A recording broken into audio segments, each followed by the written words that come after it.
इस भाग में आप सभी का हार्दिक स्वागत है।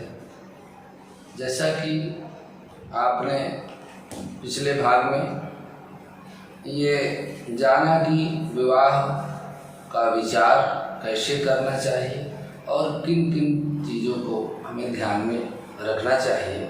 यदि आचार्य भी ना मिले तो हम स्वयं से वर कन्या की राशि से किस तरह से निर्णय कर सकते हैं, ये भी हमने आपको बताया। अब आगे के भाग में ये देखते हैं कि विवाह आदि कार्य में कौन कौन से दोष ऐसे हैं जिनको ध्यान में रखना चाहिए।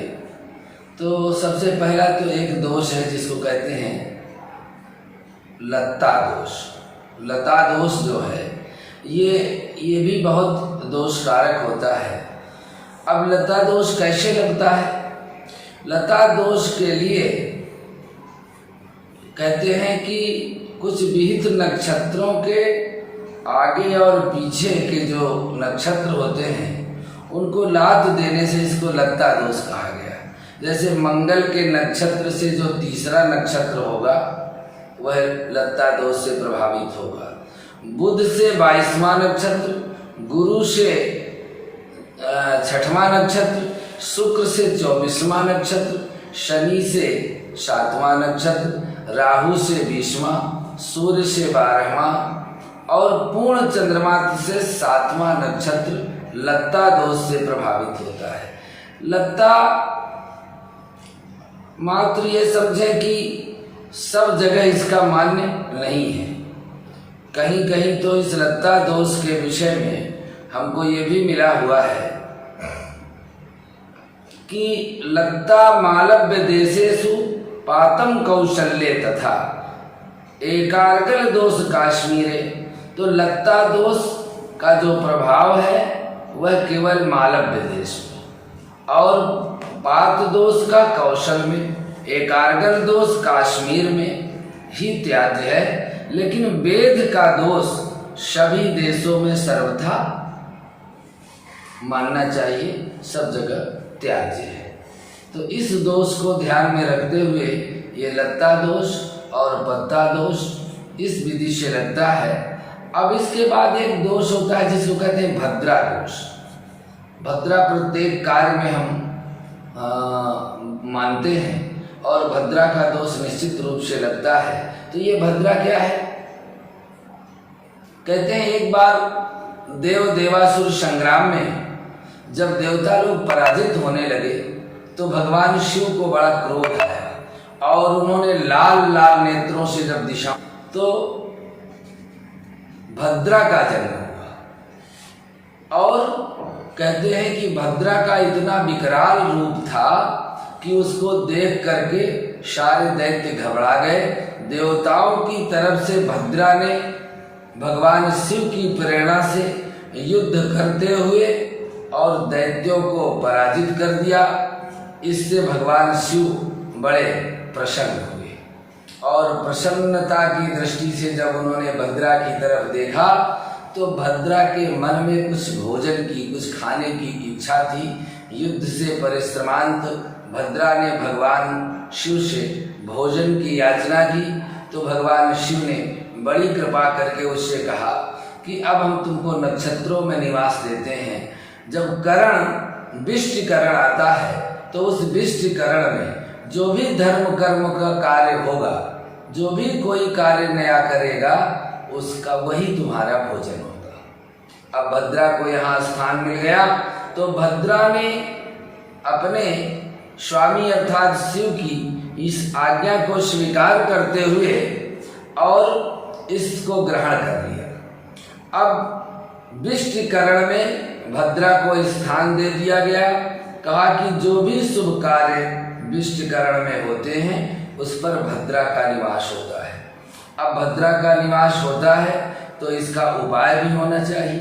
कौन कौन सी भद्रा कहाँ कहाँ किस किस रूप में है, तो आपको बस सूक्ष्म में इतना जानना है कि कुंभ, मीन, कर्क और सिंह राशि में जब चंद्रमा भ्रमण करते हैं तभी मृत्युलोक की भद्रा आती है। स्वर्गे भद्रा शुभम कार्यम, यदि स्वर्ग की भद्रा है तो वो सभी कार्यों में शुभ है, उसका कोई दोष आपको नहीं लगेगा। अब पाताले च धनागमम, यदि पाताल लोक की भद्रा है तो धनागम होता है। पर जब मृत्यु लोक की भद्रा होती हैं उस समय आपको सावधान रहना है। तो कुंभ, मीन, कर्क और सिंह राशि में जब चंद्रमा भ्रमण करते हैं तो उस समय मृत्यु लोक की भद्रा होती है। तो इन मृत्यु लोक की भद्रा में क्या क्या नहीं करना है, तो कहते हैं कि युद्ध में यदि कहीं चढ़ाई करना है किसी देश में तो भद्रा काल में किसी पर चढ़ाई करने से हमें पराजय हो सकती है। दूसरा, भद्रा में वाद विवाद, कोई मुकदमा दायर करना है, किसी से कोई लड़ाई जीतनी है तो भद्रा काल को बचाइए। किसी डॉक्टर से मिलना है, कोई दवा ग्रहण करनी है। और इसके अलावा यदि आपको तैरना सीखना है, तैराकी, तो भद्रा काल में तैराकी आपके लिए बहुत जोखिम भरा काम हो सकता है। कोई ऑपरेशन आपको कराना है तो भद्रा काल में उस ऑपरेशन से बच सकते हैं। इसके अलावा राजा से मिलना हो, और विवाह में भी भद्रा का निषेध है।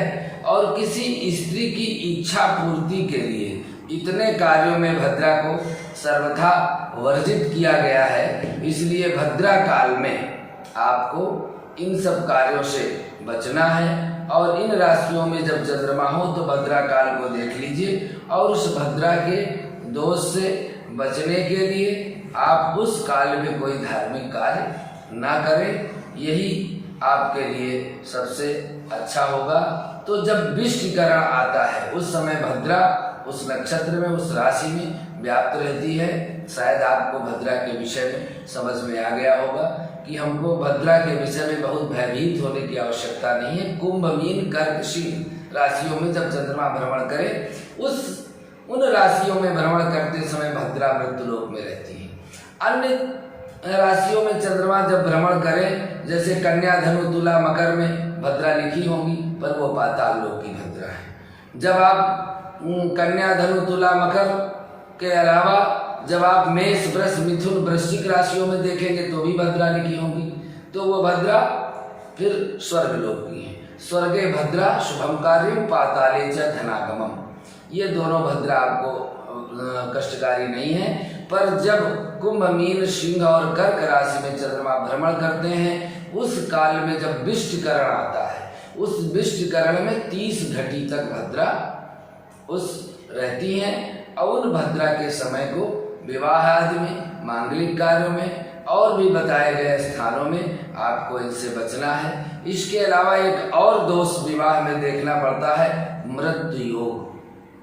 कुछ नक्षत्र ऐसे हैं उन दिनों के संयोग से उनमें मृत्यु योग आ जाता है। जैसे रविवार को यदि अनुराधा नक्षत्र भोग करे तो वह विवाह के लिए वर्जित होगा। सोमवार को उत्तराषाढ़ नक्षत्र यदि भोग करता है तो फिर आपके लिए दोष है। मंगलवार को शतभिषा नक्षत्र यदि गोचर में भ्रमण करे पंचांग में तो यह नक्षत्र मंगल कार्यों के लिए वर्जित है। बुधवार को अश्विनी, गुरुवार को मृगशिरा, शुक्रवार को अश्लेखा और शनिवार को हस्त नक्षत्र होने पर उस नक्षत्र में मृत्यु योग व्याप्त रहता है। इसलिए यद्यपि हस्त मृगशिरा वैवाहिक नक्षत्र है, शुभ कार्य के लिए है, लेकिन मृत्यु योग होने पर इन दिनों में ये नक्षत्र होने पर इस कार्य में सर्वथा वर्जित हैं। ये आपको हमने आज लता पता दोष और इसके बाद भद्रा के विषय में बताया और मृत्यु योग के बारे में बताया। आगे जो भी लग्न से संबंधित चीजें हैं, मृत्युबाण से संबंधित चीजें हैं, विवाह लग्न का निश्चित करना और लग्न का क्या महत्व है, लग्न को कैसे देखना चाहिए, इस पर विचार करते हुए आगे आपको विवाह की अनुक्रमणिका और विवाह कार्य में क्या क्या कर्मकांड हमको कैसे करवाना है, इसको भी हम विस्तार से आपको बताएंगे धीरे धीरे। शायद आपको समझ में आ गया होगा। फिर भी यदि कोई भी चीज़ इसमें समझ में आपको नहीं आती, निश्चित रूप से आप अपने कमेंट बॉक्स में जा करके और इस बात को लिख सकते हैं। आपको समय रहते उत्तर मिलेगा। क्या आप समझ रहे हैं और क्या नहीं समझ पा रहे हैं, इस विषय में भी आप कुछ लिखेंगे, कुछ चर्चा करेंगे तो हमें भी पता होगा कि हमारी बात आपके समझ में आ रही है या नहीं आ रही। आज के लिए बस इतना ही मित्रों, आगे के वीडियो में आपको फिर से मिलते हैं। नमस्कार।